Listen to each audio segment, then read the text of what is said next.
नमस्कार दोस्तों, अल्फाज डायरी बाय DS में आपका स्वागत है।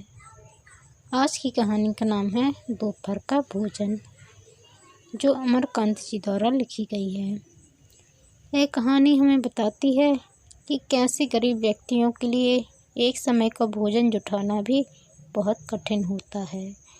हम जो खाना वेस्ट करते हैं, इस कहानी को सुनने के बाद आपको समझ में आएगा कि उनके लिए वो कितना महत्वपूर्ण होता है। तो चलिए सुनते हैं। सिद्धेश्वरी ने खाना बनाने के बाद चूल्हे को बुझा दिया और दोनों घुटनों के बीच सिर रखकर शायद पैर की उंगलियां या ज़मीन पर चलते चींटे चींटियों को देखने लगी। अचानक उसे मालूम हुआ कि बहुत देर से उसे प्यास नहीं लगी है। वह मतवाले की तरह उठी और गगरे से लोटा भर पानी लेकर गट गट चढ़ा गई। खाली पानी उसके कलेजे में लग गया और वह हाय राम कहकर वहीं ज़मीन पर लेट गई। आधे घंटे तक वहीं उसी तरह पड़ी रहने के बाद उसके जी में जी आया। वह बैठ गई, आँखों को मल कर इधर उधर देखा और फिर उसकी दृष्टि ओसारे में अध टूटे खटोले पर सोए अपने 6 वर्षीय लड़के प्रमोद पर जम गई। लड़का नंग धड़ंग पड़ा था। उसके गले तथा छाती की हड्डियां साफ दिखाई देती थीं।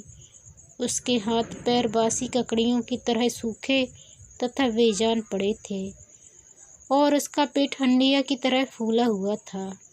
उसका मुख खुला हुआ था और उस पर अनगिनत मक्खियां उड़ रही थीं। वह उठी, बच्चे के मुंह पर अपना एक फटा गंदा ब्लाउज डाल दिया और 1 मिनट शून्य खड़ी रहने के बाद बाहर दरवाजे पर जाकर किवाड़ की आड़ से गली निहारने लगी। 12 बज चुके थे। धूप अत्यंत तेज थी और कभी 1-2 व्यक्ति सिर पर तौलिया या गमछा रखे हुए या मजबूती से छाता ताने हुए फुर्ती के साथ लपकते हुए से गुजर जाते। 10-15 मिनट तक वह उसी तरह खड़ी रही। फिर उसके चेहरे पर व्यग्रता फैल गई और उसने आसमान तथा कड़ी धूप की ओर चिंता से देखा। 1-2 क्षण बाद उसने सिर को किवाड़ से काफ़ी आगे बढ़ाकर गली के छोर की तरफ निहारा तो उसका बड़ा लड़का रामचंद्र धीरे धीरे घर की ओर सरकता नजर आया। उसने फुर्ती से 1 लोटा पानी ओसारे की चौकी के पास नीचे रख दिया और चौके में जाकर खाने के स्थान को जल्दी जल्दी पानी से लीपने पोतने लगी। वहाँ पीढ़ा रखकर उसने सिर को दरवाजे की ओर घुमाया ही था कि रामचंद्र ने अंदर कदम रखा। रामचंद्र आकर धम से चौकी पर बैठ गया और फिर वहीं बेजान सा लेट गया। उसका मुँह लाल तथा चढ़ा हुआ था। उसके बाल अस्त व्यस्त थे और उसके फटे पुराने जूतों पर गर्द जमी हुई थी। सिद्धेश्वरी की पहले हिम्मत नहीं हुई कि उसके पास आए और वहीं से वह भयभीत हिरनी की भांति सिर उचका घुमाकर बेटे को व्यग्रता से निहारती रही। किंतु लगभग 10 मिनट बीतने के पश्चात भी जब रामचंद्र नहीं उठा तो वह घबरा गई। पास जाकर पुकारा, बड़कू बड़कू, लेकिन उसके कुछ उत्तर न देने पर डर गई और लड़के की नाक के पास हाथ रख दिया। सांस ठीक से चल रही थी। फिर सिर पर हाथ रखकर देखा, बुखार नहीं था। हाथ के स्पर्श से रामचंद्र ने आंखें खोली। पहले उसने माँ की ओर सुस्त नज़रों से देखा, फिर झट से उठ बैठा। जूते निकालने और नीचे रखे लोटे के जल से हाथ पैर धोने के बाद वह यंत्र की तरह चौकी पर आकर बैठ गया। सिद्धेश्वरी ने डरते डरते पूछा, खाना तैयार है, यहीं लगाऊं क्या? रामचंद्र ने उठते हुए प्रश्न किया। बाबूजी खा चुके? सिद्धेश्वरी ने चौकी की ओर भागते हुए उत्तर दिया, आते ही होंगे। रामचंद्र पीढ़े पर बैठ गया। उसकी उम्र लगभग 21 वर्ष की थी।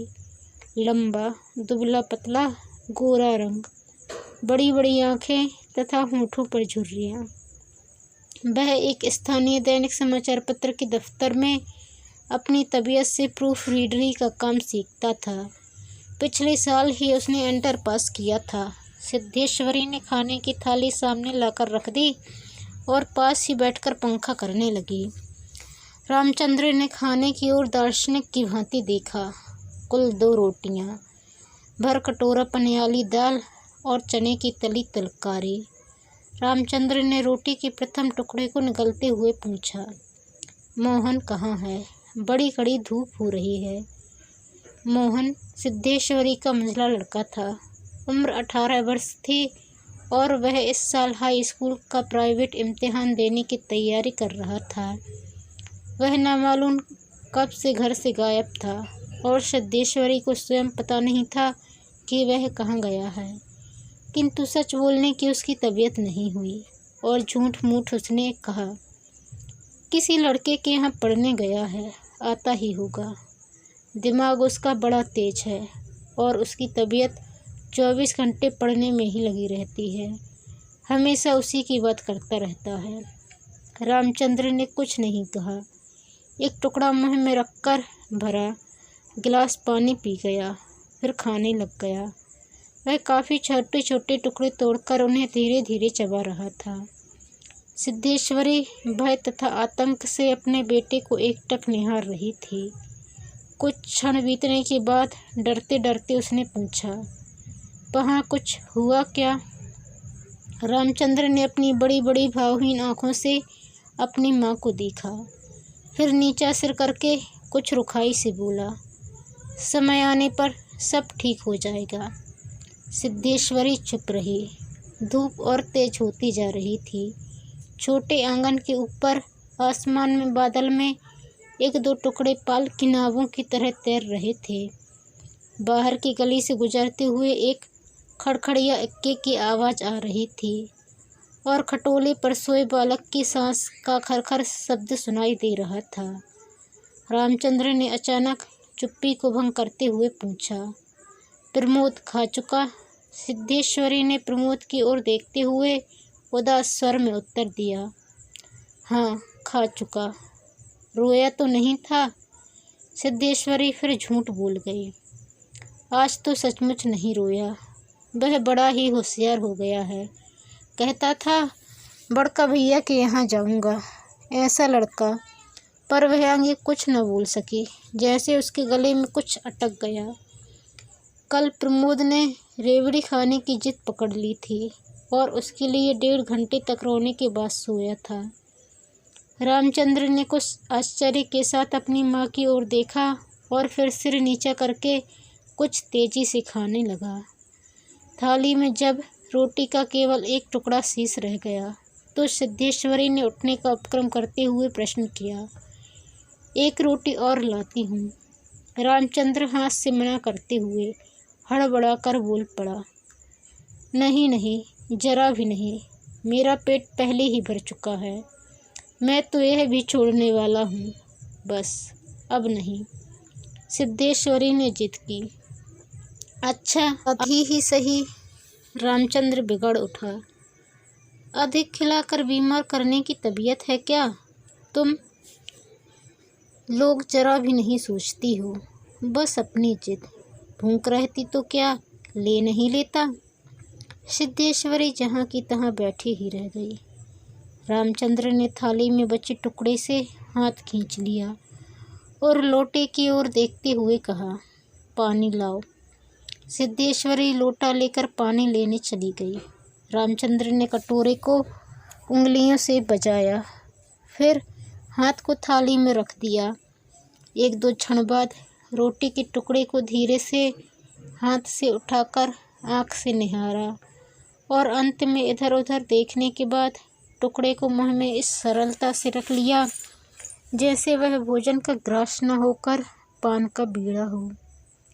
मंझला लड़का मोहन आते ही हाथ पैर धोकर पीढ़े पर बैठ गया। वह कुछ सांवला था और उसकी आंखें छोटी थीं। उसके चेहरे पर चेचक के दाग थे। वह अपने भाई की ही तरह दुबला पतला था, किंतु उतना लंबा न था। वह उम्र की अपेक्षा कहीं अधिक गंभीर और उदास दिखाई पड़ रहा था। सिद्धेश्वरी ने उसके सामने थाली रखते हुए प्रश्न किया, कहाँ रह गए थे बेटा? भैया पूछ रहा था। मोहन ने रोटी के एक बड़े गिलास को निगलने की कोशिश करते हुए अस्वाभाविक मोटे स्वर में जवाब दिया, कहीं तो नहीं गया था, यहीं पर था। सिद्धेश्वरी वहीं बैठकर पंखा डुलाती हुई इस तरह बोली जैसे स्वप्न में बड़बड़ा रही हो। बड़का तुम्हारी बड़ी तारीफ कर रहा था, कह रहा था मोहन बड़ा दिमागी होगा, उसकी तबीयत 24 घंटे पढ़ने में ही लगी रहती है। यह कहकर उसने अपने मंझले लड़के की ओर इस तरह देखा जैसे उसने कोई चोरी की हो। मोहन अपनी माँ की ओर देखकर फीकी हंसी हंस पड़ा और फिर खाने में जुट गया। वह परोसी गई 2 रोटियों में से एक रोटी कटोरे की 3/4 दाल तथा अधिकांश तरकारी साफ कर चुका था। सिद्धेश्वरी की समझ में नहीं आया कि वह क्या करे। इन दोनों लड़कों से उसे बहुत डर लगता था। अचानक उसकी आंखें भर आईं। वह दूसरी ओर देखने लगी।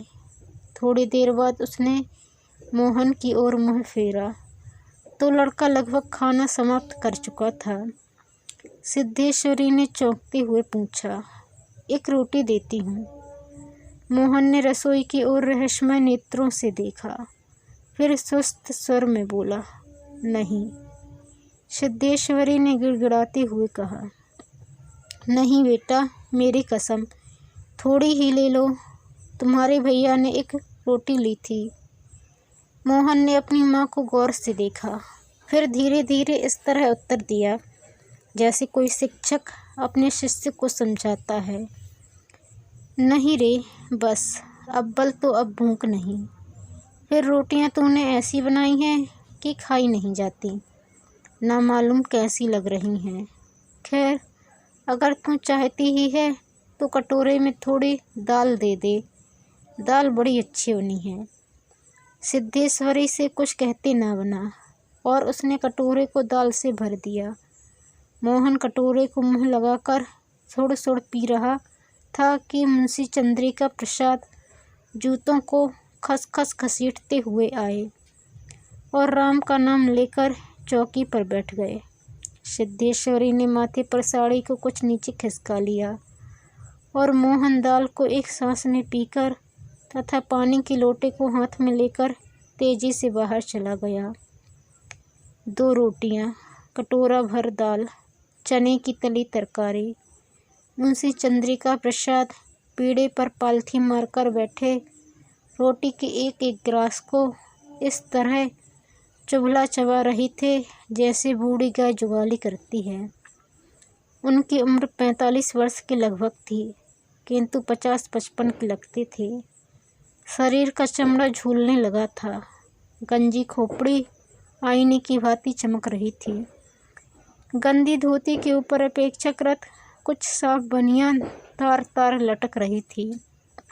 मुंशी जी ने कटोरे को हाथ में लेकर दाल को थोड़ा सुड़कते हुए पूछा, बड़का दिखाई नहीं दे रहा? सिद्धेश्वरी की समझ में नहीं आ रहा था कि उसके दिल में क्या हो गया है, जैसे कुछ काट रहा हो।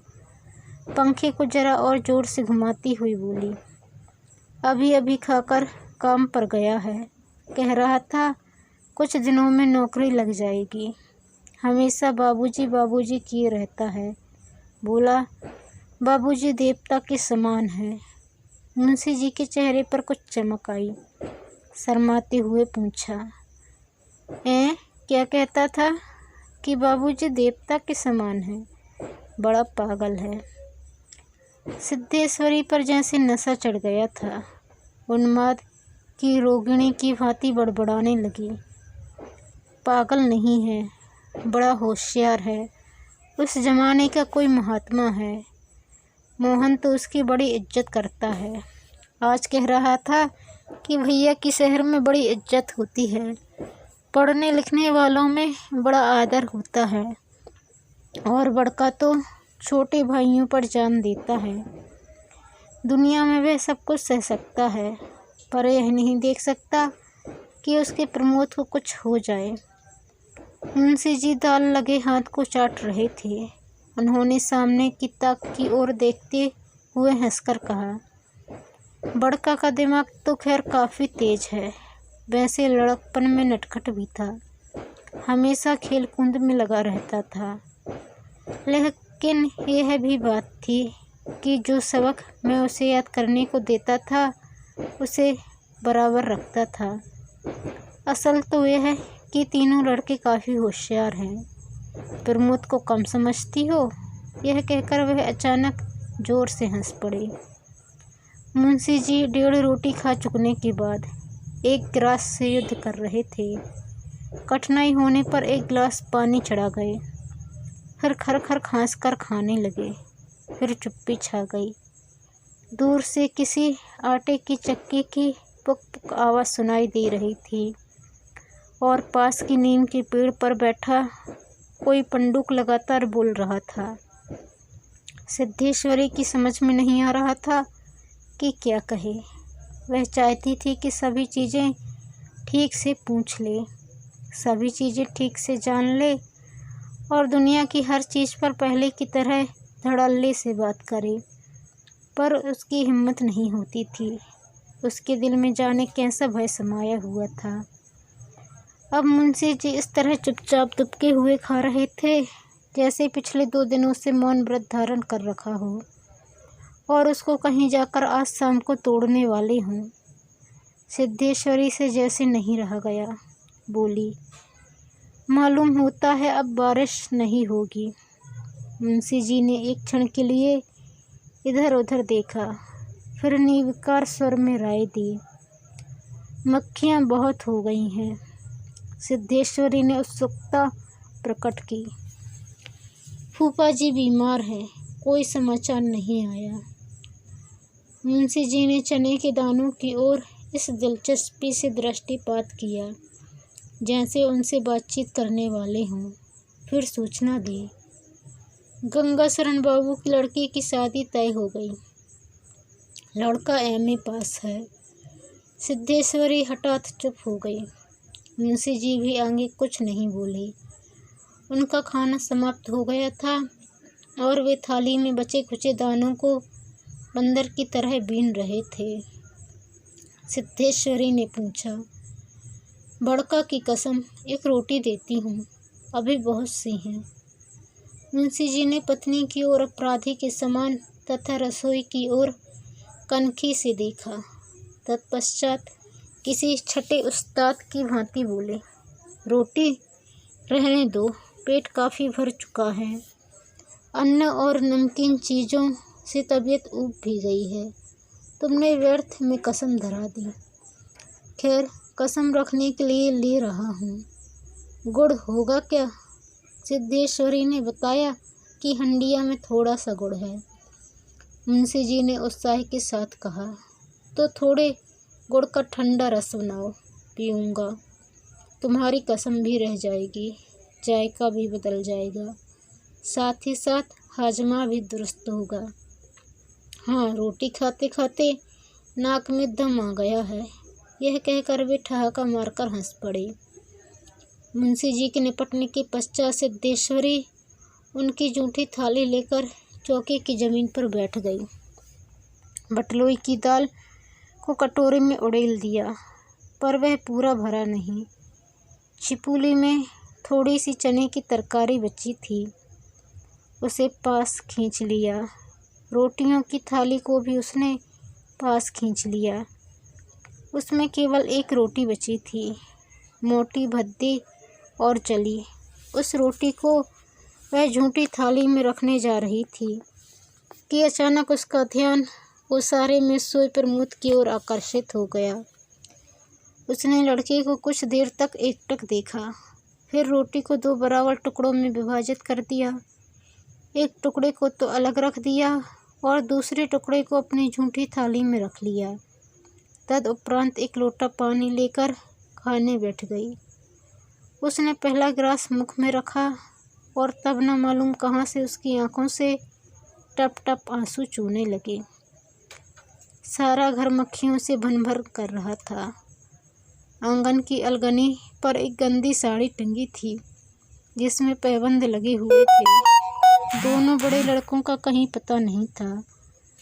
बाहर की कोठरी में मुंशी जी औंधे मुँह होकर निश्चिंतता के साथ सो रहे थे, जैसे 1.5 महीने पूर्व मकान किराया नियंत्रण विभाग की क्लर्की से उनकी छटनी न हुई हो और शाम को उनको काम की तलाश में कहीं जाना न हो। दोस्तों, यदि आप चैनल पर नए आए हैं तो प्लीज़ चैनल को सब्सक्राइब कर बेल आइकन को क्लिक कर लें और वीडियो पसंद आने पर लाइक व शेयर करना ना भूलें। धन्यवाद।